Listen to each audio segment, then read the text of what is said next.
Thank you for that very warm introduction. I appreciate it, and it's an honor to be here. This is the subject is of endless fascination. It's not going to go away, and I'd like to give you my synthesis of this.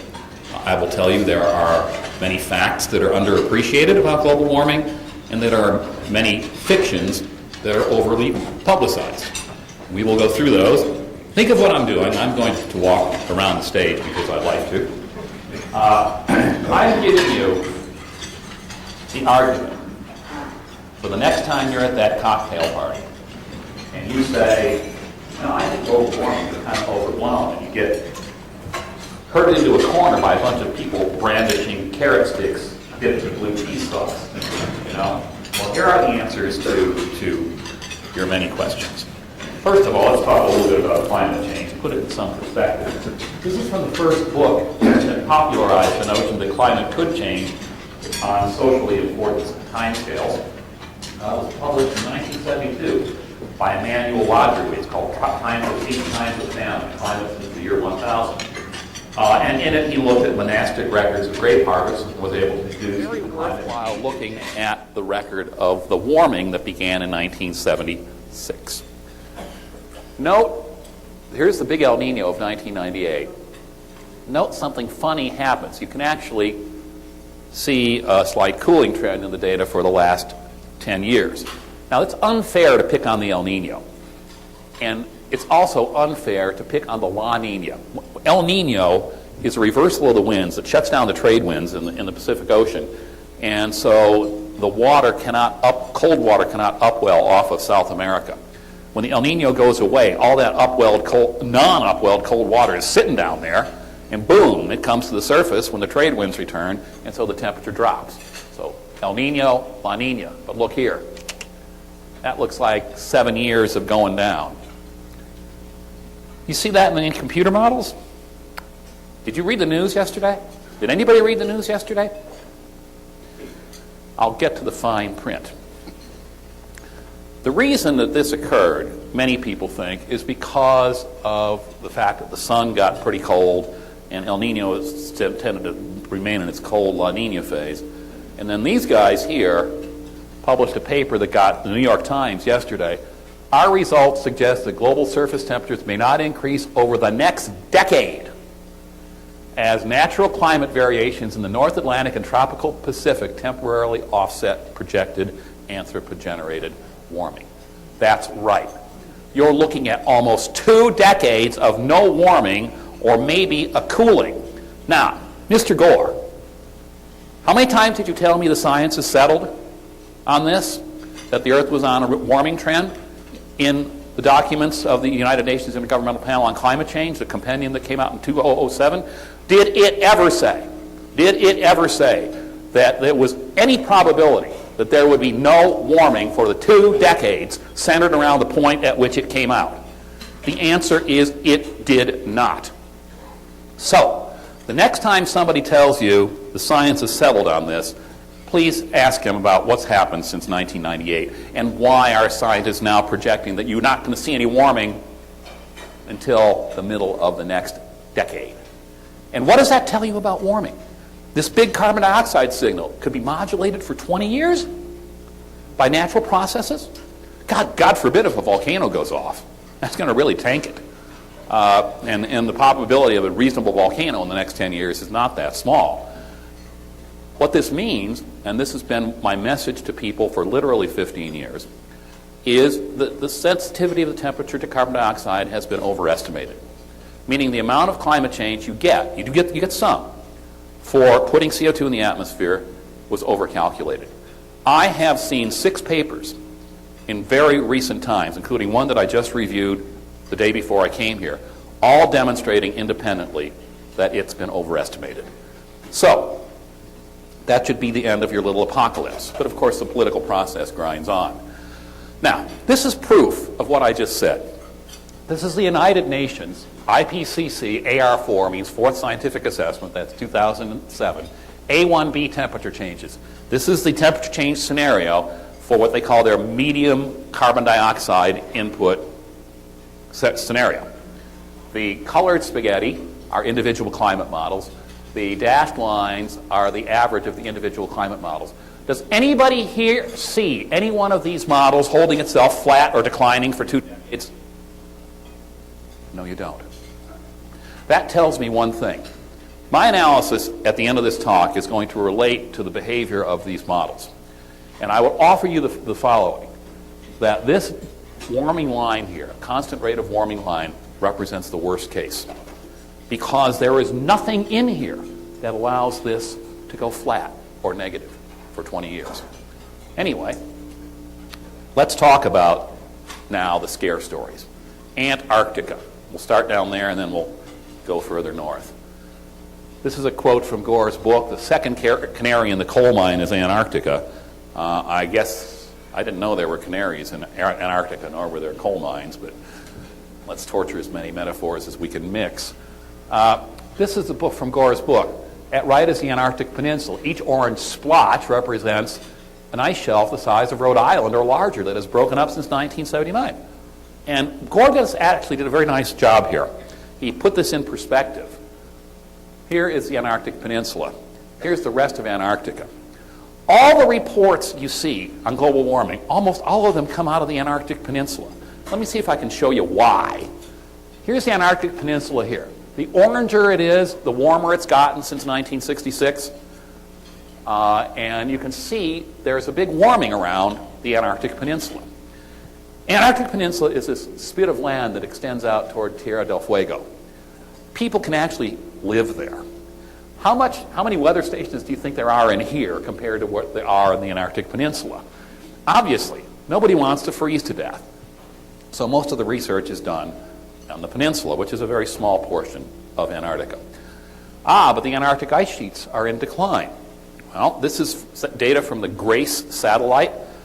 One of these is the West Antarctic ice sheet, which is the smaller one. The bigger one is the East Antarctic ice sheet. And what you see, I want to point something out here. I'm a student of the review process in science. That's a lot of my new book. I've got a new book coming out called Climate of Extremes, Global Warming Science They Don't Want You to Know. I don't know what happens in the review process sometime. This data point, this begins in the middle of year 2002. Look at how far this data point is from its next one. And if you take that point out, there's no trend in that blue line at all. It's all induced by one data point. Now, I wouldn't sign a master's thesis, or probably not even an undergraduate paper, if the behavior was governed by one point at the extreme that was detached from the rest of the data, but nonetheless it was done. Remember that started in year 2002.5. Here's data from the East Antarctic ice sheet, different kind of satellite, and I'd like to take you to year 2002.5 with my laser pointer if I could, and you can see it's right there. So that record started at the absolute high point of the ice sheet. It's not surprising that it would go down. Here's the departure from average. This is really quite remarkable. In sea ice in the southern hemisphere. Obviously, there's low sea ice at the end of southern hemisphere summer and high sea ice at the end of southern hemisphere winter. So we have to adjust it for its seasonal behavior. And you can see right here, at the end of 2007 and beginning of 2008, these are the departures in million square miles, that it was about 2 million square miles above average. Where did you hear that? How many people read that in the newspaper, that Antarctic ice, the ice surrounding Antarctica rather, is at record levels? Didn't. But that happens to be the case. Here's the North Polar ice. Okay, fine. That degrades some. This is 1979 when the satellite goes up. It's the same satellite that's looking at the other data. And here's 2005 when it reached its first record low level. Now, what really bothers me about science now is we don't bother to tell the background. Oh, look at how much the ice receded at the end of summer in the Arctic. First of all, nobody's saying, oh yeah, and by the way, the ice has expanded at record levels in the other half of the planet. One time when there was a newspaper article and it had the southern hemisphere at the top of a satellite image, rather than the bottom, and Al Gore got all mad and said, you've got it upside down. That's a joke. It depends on where you look at it from. But anyway, I won't go into the fact that, I don't know how good your eyes are. Professor Kendall, could you come up here for a second? This is the Arctic sea ice from 1979. Has this data been photoshopped? I would say yes. Thank you. Professor Kendall agrees. Yes. There is, you can't see it on this picture, but there's a large area here where there's no data. And it's painted in dead white. Normally, a person would say, no data, and put it in this crosshatch. Is somebody trying to get a message out here? I don't know. Wouldn't it have been nice if there would have been a temperature history to accompany this, to show the temperature history of the Arctic from when the satellite record begins? Remember, the ice melts in the summer. This is the IPCC's temperature history published by Serres et al. I just want you to take the pointer to 1979 in the summer so you can see that this is the end of the coldest period for summer in the Arctic Ocean all the way back to the early 1920s. What does that tell you? That tells you that the ice would have had to have been dramatically expanded beyond its normal range when that satellite went up. And in fact, one of the arguments to put it up was that the ice is expanding in the Arctic. And then the occasional ice age stories appeared. Don't worry, they'll come back. But you can see that it's warmer. Now, my favorite place. Here is the myth behind the current hysteria. That all the ice is going to fall off Greenland by the year 2100, or a substantial percentage of it, resulting in a sea level rise of 6 meters. In case you're wondering, the median sea level rise and the median temperature scenario in the United Nations varies from, and they have to do this one in inches, 9 inches to 19 inches, with a median there of about 18 or something like that, so half a meter, not 6 meters. But it doesn't include this effect that maybe this new thing where all the Greenland is melting so fast that lakes are forming on Greenland, and the water in the lake rushes down underneath the ice and peels away the ice from the land surface, just like opening up a can of beans, and all the beans go out into the Atlantic Ocean, where upon they melt, and they get New York. Here is a picture of this process. This is a moulin from Gore's book on page 193. These photographs from Greenland illustrate some of the remarkable things happening up there. Okay, anyway, that was a bad Gore. I'd just like to point out that some other things. We have a temperature history from Greenland. The Danes left behind some remarkably good long-running weather stations. It actually goes back into the late 18th century. Here's the current era in summer temperatures, okay? The average for the last 10 years is somewhere around where my cursor is. Look at this. 1923 to, say, 1960-ish. I would submit that the average temperature here was greater than the average temperature there. I don't know, what happened back here? Or back here? Now, so is this new? It's always nice, but the problem with most scientists, the young ones, don't take this personally if you're a young scientist, you think that all the research that's worth looking at was only done in your lifetime. People actually were just as smart before you. They may be dumber now because of aging. But here is a moulin in the Greenland Ice Sheet from August 22nd, 1951. The paper was published in the journal Arctic. River disappearing in 40-foot deep gorge. This is at the end of the warm period. And we did not see this dramatic acceleration in sea level rise. Nobody can find it in the records.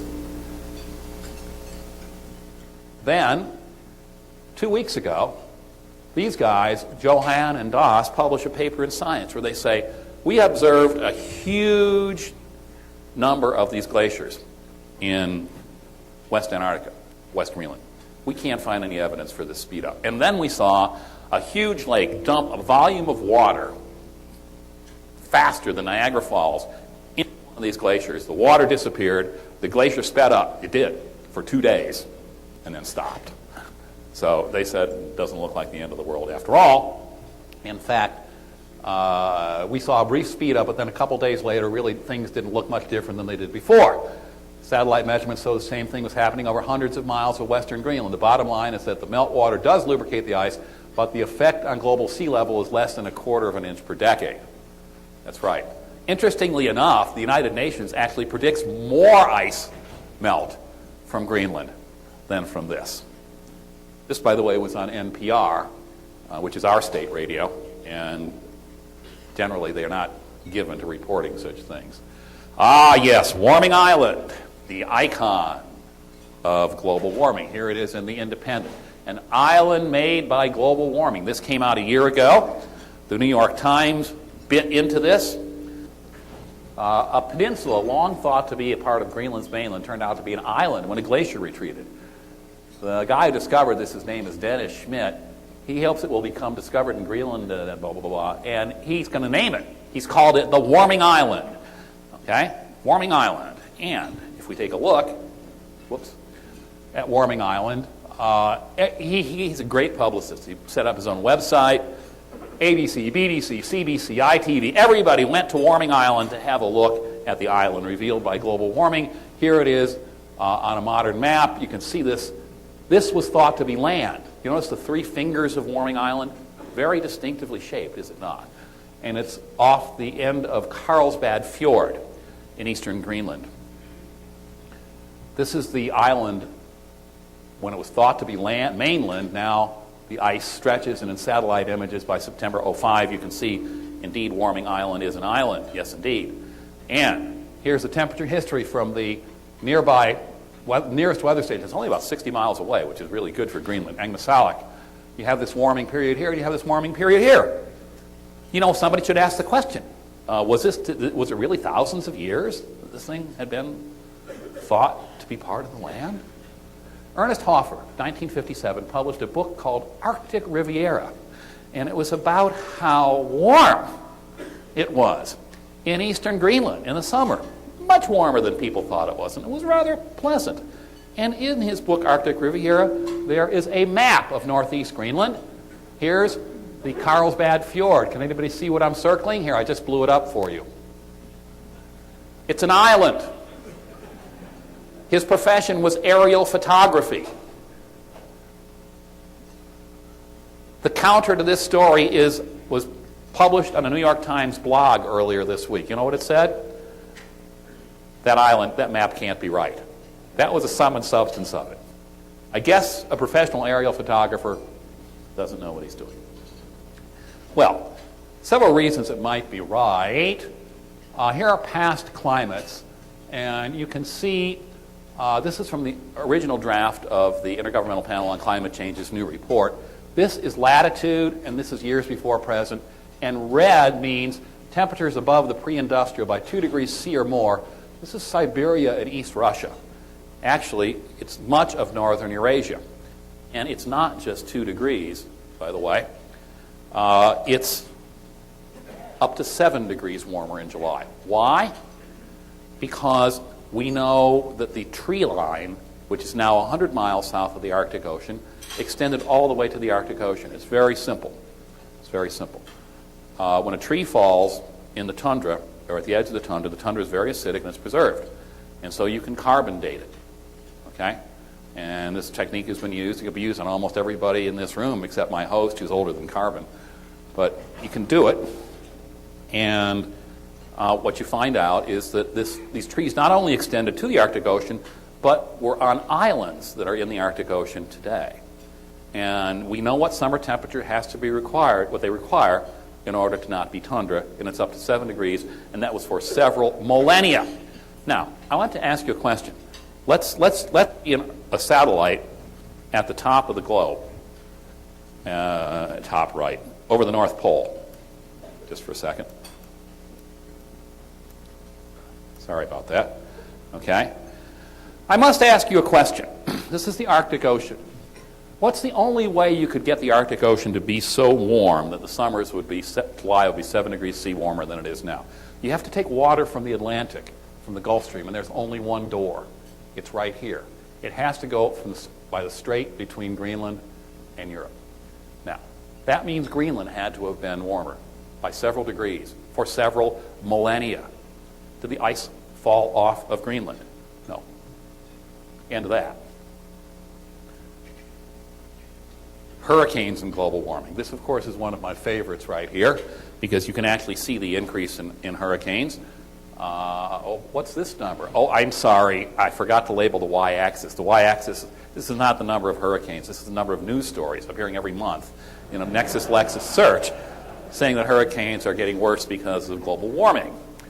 And that, unfortunately, has a little problem with something that a few climatologists, I don't know how many, call reality. The the darker shade here are Category 3, 4, and 5 hurricanes in the Atlantic Basin. You can see how they began. There was a low point here in the mid-1990s, and then number 3, 4s, and 5s picks up to exactly where it was from, say, 1948 through the 1960s, before human-induced global warming. In fact, what we have, the major story connecting global warming and computers to do with computers generated hurricanes generated in a computer, an ocean that lies only in a computer, and strengthening storms. This axis here, this is the big computer study by Knudsen and Tulea. This is the pressure in the hurricane. The lower it is, the stronger the storm. And this is the sea surface temperature. These are 4 different experiments. Explained variance meaning about half the behavior of strengthening of hurricanes is explained by increasing the sea surface temperature. Well, there is something, again, called reality. Who needs your computer when we've got very good hurricane data now on a weekly basis, sea surface temperature data, back to 1982. We could take a look at the real relationship between hurricanes and warming, and the explained variance is only 10%. In other words, 90% of the behavior of these hurricanes is explained by other things than sea surface temperature. Anyway, so here what you have are the average maximum winds measured in hurricanes in a given year. You take the number of hurricanes, you add up the maximum wind, you divide by the number of hurricanes, and that number actually shows a statistically significant decline over time, not an increase over time, contrary to what everybody believes. Of course, then there's the horror of sea level rise in the Pacific. This is Funafuti Tuvalu at high tide. This isn't just a hurricane. This apparently is just high tide. This doesn't look real good, does it? And you ought to go check the CIA fact book on Tuvalu, because you will find that Tuvalu doesn't have a beach anymore because it was mined away to produce concrete. Now, if I take away a beach, I guarantee you the next thing that's going to go is your beach house. And so perhaps we have to examine the change in sea level. We only have satellites for about 8 years or so, and when this study was done in around 2001. But you could map the satellite data to submarine data from the Cold War. Water contracts as it gets colder. And so if the water was colder, it would be contracted. And Cabanis et al. Did this and developed a transfer equation between the temperatures measured by the satellite and the sea level. And they back calculated through the Cold War, back to 1955. The more orange it is, the more sea level has risen between 1955 and now in millimeters per year. And if it's blue, sea level has gone down. Tuvalu happens to be right here, where sea level has declined for a half century. In fact, using the median United Nations projections for the next century, it'll take it till 1950 to get back to where it was, till 2050 to get back to where it was in 1950. Oh, here's something interesting. Look at the east coast of North America, New England and southern Canada. The sea level has risen more than a foot in the last one. It's not from global warming. I have a question for you. Did anybody notice? Only very few. Did you know that? No, because people slowly adapt to changes in their environment. So what happens as our cities develop newer infrastructure? Good question. Well, we had 3 decades of mortality data from our cities, and what happens is, guess what? This should shock you. It's going down. In fact, what's most interesting, bear with me on this graph.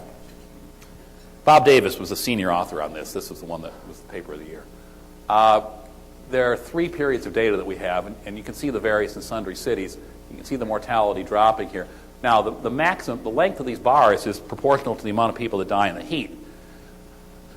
And I'd just like to show you something interesting. Okay, the hypothesis is that heat-related death affects the elderly and the very young, the infirm, mainly the elderly and the very young. Now, young guys out there, are you going to go to Tampa looking for a hot young female? No, the age structure of Tampa, I mean, the average age in this room is much, much younger than the age structure in Tampa. Think about it, okay? Or Miami, or Phoenix. Phoenix, virtually uninhabitable Phoenix. No heat-related death. Conclusion, heat-related mortality is rare when heat waves are frequent. So if we make heat waves more frequent, what happens to heat-related mortality? It drops. Theoretically, this is known from laboratory studies. This isn't theoretical. The response, or it is thought that the increase in greenhouse gases that was before 1975, and is, again, a low-order exponent. So it's a curve that looks like that. And the response of temperature to a given greenhouse gas is logarithmic, meaning the first increments of carbon dioxide or water vapor produce more warming than succeeding increments. Consequently, you can spend a few $1 billion in a computer doing this exercise in analytic geometry, which is they can add up to a straight line. And in fact, remember this? This is the graph from earlier in the talk. Sure looks like a straight line to me, but we have that one little problem, don't we? We have the fact that somewhere in here, all of a sudden, it goes flat for somewhere between 10 and 20 years. Started it right here or here, depending on whether you want to be unfair and start at the El Nino, or whether you want to be fair and start 3 years after that. And then now it's projected to do that to here. Boy, you're going to really have a hard time having a carbon tax when those dots are out like this. I'll tell you that. Thank the ocean. Anyway, here's another example of that. This is what's called a coupled modeled intercomparison study. And each one of these acronyms is a computer model for climate change in which the carbon dioxide increases at 1% per year in the atmosphere. That's been too fast. It was 0.49% per year in the decade ending in 04, 0.42, I think, in the decade ending in 94, and 0.48 in the decade ending in 84. So carbon dioxide was going in the atmosphere at a rate that is quite a bit slower than is assumed in these models. So it shouldn't surprise you that in general they predict too much warming. But they do predict this straight line tendency. The solid line here being the straight line average of all these models. Looks pretty much like the UN piece that I just showed you before. It's just a different type of simulation. And on here, you take the warming from 1976 and you put a straight line through it. Again, this is not using the forecast between now and 2015. We're going to have to wait on that. The one paper does not a revolution make. But if this is just the observed value, and you can see the trend that we're on works out to somewhere around 1.6 degrees. This is an 80-year time horizon. 1.6 or 1.7 degrees Celsius over the course of a century. Unless we have the functional form of the warming wrong. Unless the notion that it tends to revert to a straight line is wrong. And that's very, very hard for me to believe. But it does say, given the behavior that's now being uncovered, that straight line may be the upper limit, which is certainly worth knowing about. Now, next question and last question. But shouldn't we do something about this? Fine. Okay. Yeah, let's do something about it. Let's every nation of the world that signed the Kyoto Protocol do what it said it was going to do under the Kyoto Protocol. You didn't. You berated the United States, while in the last 8 years your emissions went up more than ours on a percent basis. I don't blame you. Blame is fine. It's a very, very convenient political tool. But the solid line here is the average of all these computer models, and some of you in the back can't even see this. There's another line here, it's dashed, which is what you get out of these models if every nation of the world did what they said they would do under Kyoto. And this is the 50-year time horizon here. The difference between this solid line and this dashed line is 0.07 of a degree Celsius. That's all the warming you would save globally from these models if every nation of the world did what they said they were going to do under Kyoto. Well, nobody did to speak of, and the two that did, Great Britain and Germany, did it for reasons other than global warming. They did it because of internal political policies that were going to evolve anyway. And nobody did it because it cost too much. So now we have this great new idea.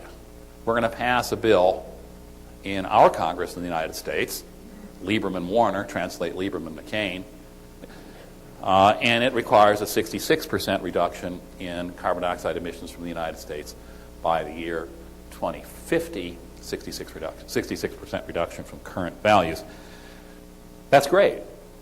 Only problem is the population in the United States is going to be 420 million by 2050. So the per capita reduction in emissions is much greater than 66%. It works out to about 90%. This will have the force of law.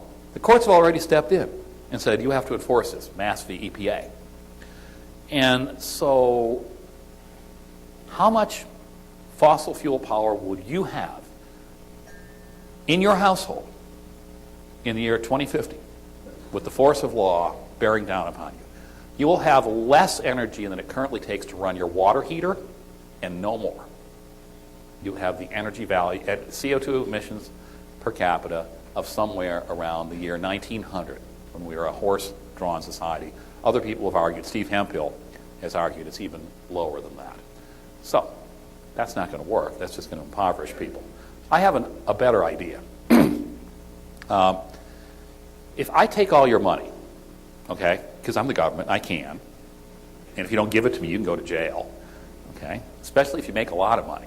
Then I can really take a lot of your money. Then you did not have that money. The U.S. IRS took a fair amount from me that I would normally have invested in the stock market. And what I would have done, well, I'll just show you an interesting comparison. This is as of a year ago. Things have changed a little, but not that much. I should change this slide. This is the performance and share price for 5 years of Toyota, Honda, the Standard & Poor's 500, General Motors, and Ford. Does anybody get it here? People take their income, and investment bankers take their income, and they invest it in companies that they perceive produce things efficiently or produce efficient things compared to their competitors. And so, because I took the money away from you, you no longer have it to invest. And guess what? It takes these guys longer to develop more efficient technologies. So, ironically, the people calling for immediate action on climate change are perversely creating a future in which they delay the time in which cleaner technology that you and I can't imagine. Come on. How many of you had imagined a hybrid car prior to 1998? Didn't exist. That's a minor technological change. How many of you, you're old enough to know this, in the year 1900, could you have told the crowd that, I'm getting there so I get to tell aging jokes. It's just like I'm Polish. I can tell those too.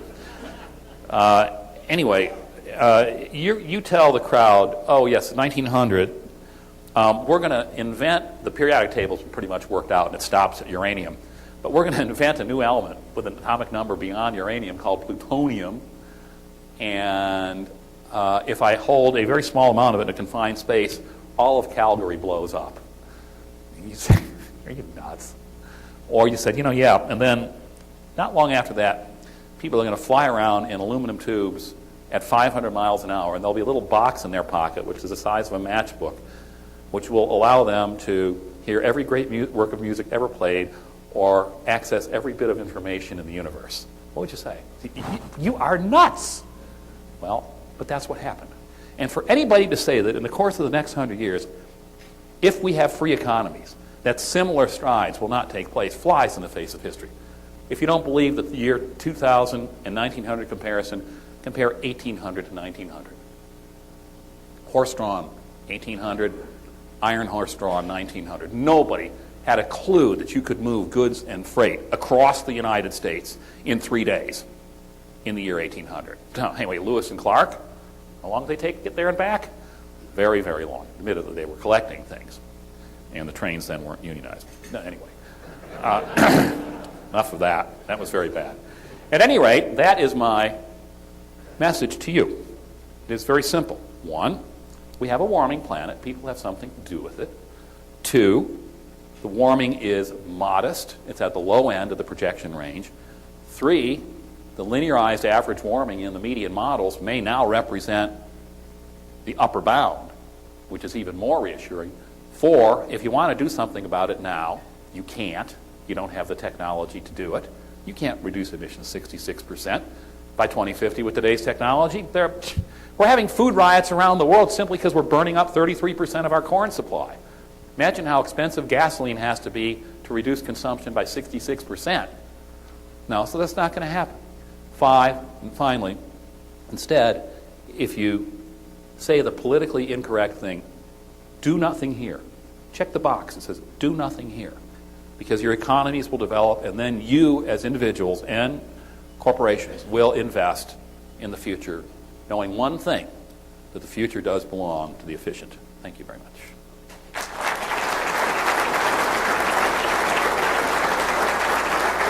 Thank you.